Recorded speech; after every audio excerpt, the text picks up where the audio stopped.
Okay, so this is a review of pedigrees and sex-linked traits for your test on Monday. First question, for the sex-linked trait of hemophilia, a carrier female is crossed with a normal male. What are the chances their daughter will have hemophilia?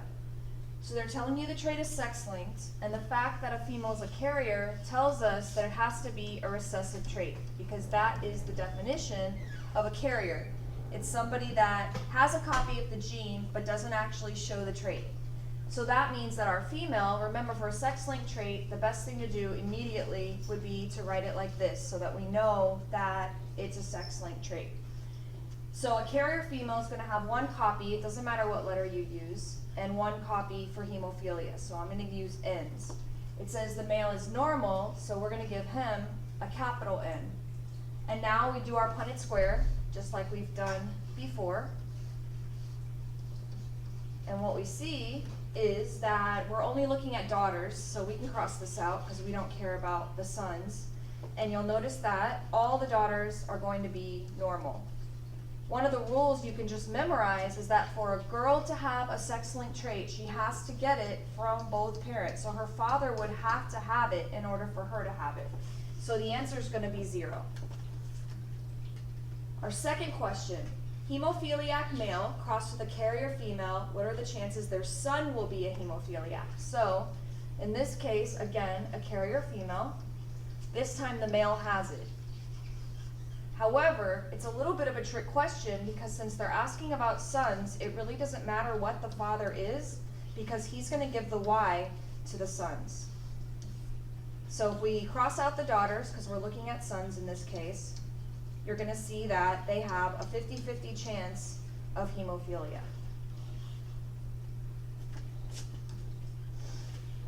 Third question, if a tortoiseshell female is crossed with an unknown male and the female offspring come out either tortoiseshell or black, what was the male?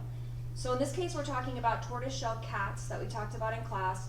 Tortoiseshells where they're black and yellow with patches, and females, only females can be tortoiseshell because this is codominance.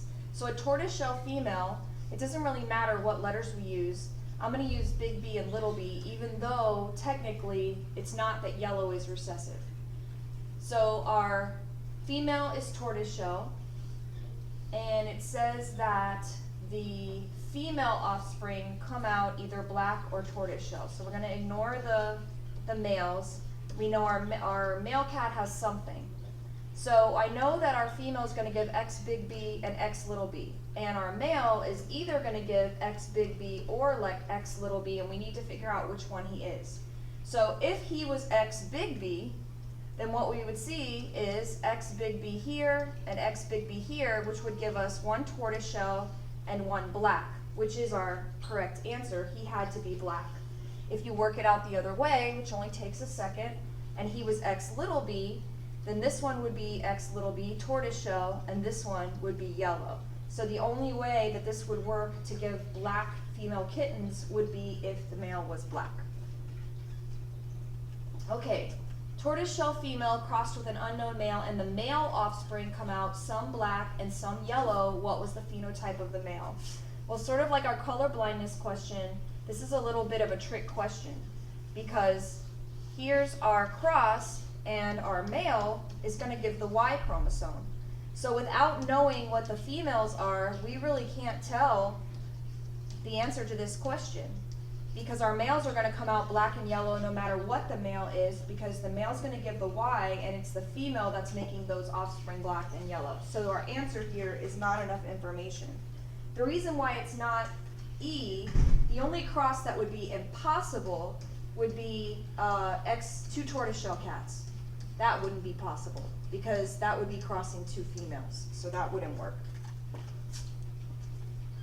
Nondisjunction of chromosomes can result in all the following except. So nondisjunction, remember, is where during meiosis, if we have two pairs of chromosomes, what's supposed to happen is one pair goes this way and one pair goes this way, and that cuts the number in half. But in nondisjunction, two of the chromosomes stick together. So what ends up happening is we have 3 that go this way and only 1 that goes this way. It results in aneuploidy, which is an an abnormal number of chromosomes. In this case, we're going to either get monosomy, which is a missing chromosome, or trisomy, which is an extra chromosome. So Klinefelter syndrome is XXY, so that is trisomy, that's an extra chromosome. Down syndrome is called trisomy 21. That means they have one extra chromosome. And Turner syndrome, X0, they're missing a chromosome. Let's see, sometimes this is written as 2n-1, meaning they have 2 copies of each chromosome except they're missing one. This can be written as 2n+1. Same thing here, 2n+1. They have 1 extra chromosome. Muscular dystrophy is just a sex-linked trait, so that would be our answer. How many autosomes does a normal person have in their somatic cells? So a lot of people got this question wrong because they were thinking of pairs. So the number of chromosomes in a somatic cell is 46.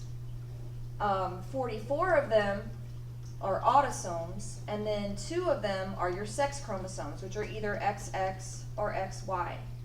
But if I had said how many pairs of autosomes do we have, then there would be 22 pairs of autosomes and 1 pair of sex chromosomes. So the correct answer here is 44. So here's our pedigree, our first pedigree problem.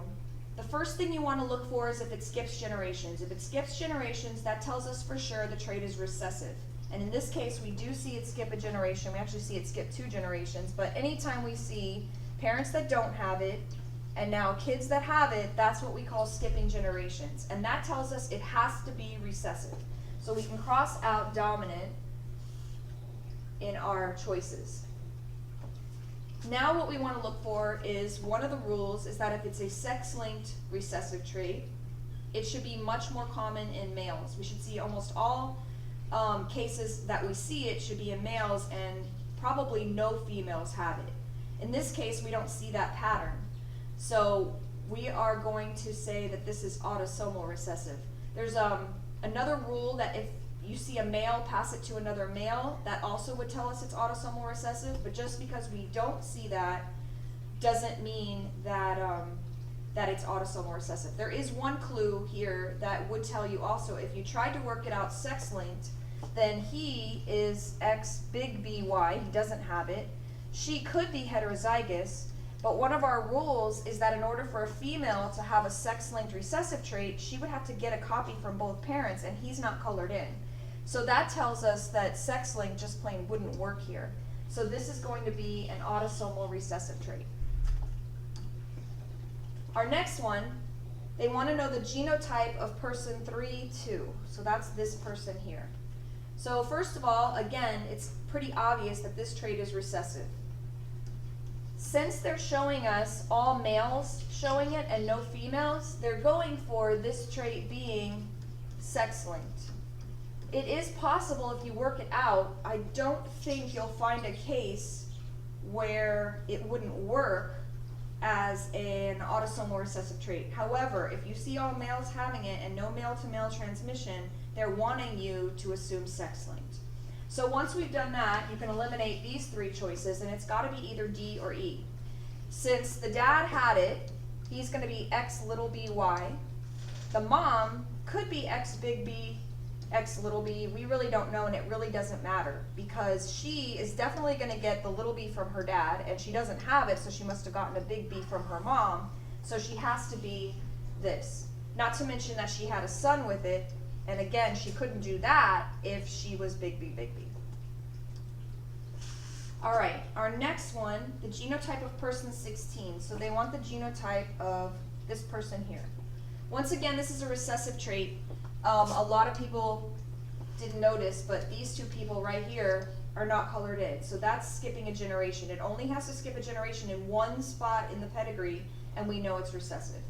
We also see that it does get past, it looks like father to son here, although we couldn't say for sure because since the mother has it too, so that doesn't necessarily tell us anything. But we also see, just like in the last one, that all of our, we see males and females with the trait. It's not only in males. And again, it wouldn't work because remember, a sex linked, for a daughter to have it, her dad would have to have it. That's the only way daughters can be born with it if it's a sex-linked recessive trait. So this has to be an autosomal trait, which means she doesn't, or where is it? Number 16, yeah. So she doesn't show it, so we know she has at least one big B, but we can't really tell what the other one is because this parent is big B, little b, and this parent is also big B, little b. So she could technically be big B, or big B, little b. Without seeing her children, we don't know. So the answer to this one would be not enough information. And our last question, what is the SRY gene? So the SRY gene stands for sex-determining region of the Y chromosome. And so our answer is that it's found in the Y chromosome. Dominant and recessive doesn't matter because males only get one Y. So it's not like they have two Ys and it could be dominant or recessive. It's not autosomal because it's carried on the Y chromosome. It doesn't inhibit female development. Technically, remember, an embryo automatically starts to develop female. It's the presence of that activation that then kind of pushes them down a different path. It doesn't inhibit female, it just sort of sends them down a path towards male. And it's not twice in a male. I think what they're going for here is how the X would be twice in a female. So that was our review. Look over all the notes. This doesn't talk about chromosome disorders like insertion, deletion. This doesn't talk about bar bodies and sex-linked inactivation of the X. So look over the notes. Don't just rely on this review. But this review is really good practice for sex-linked traits and for pedigrees. If you can do those, you should be in good shape. Hi.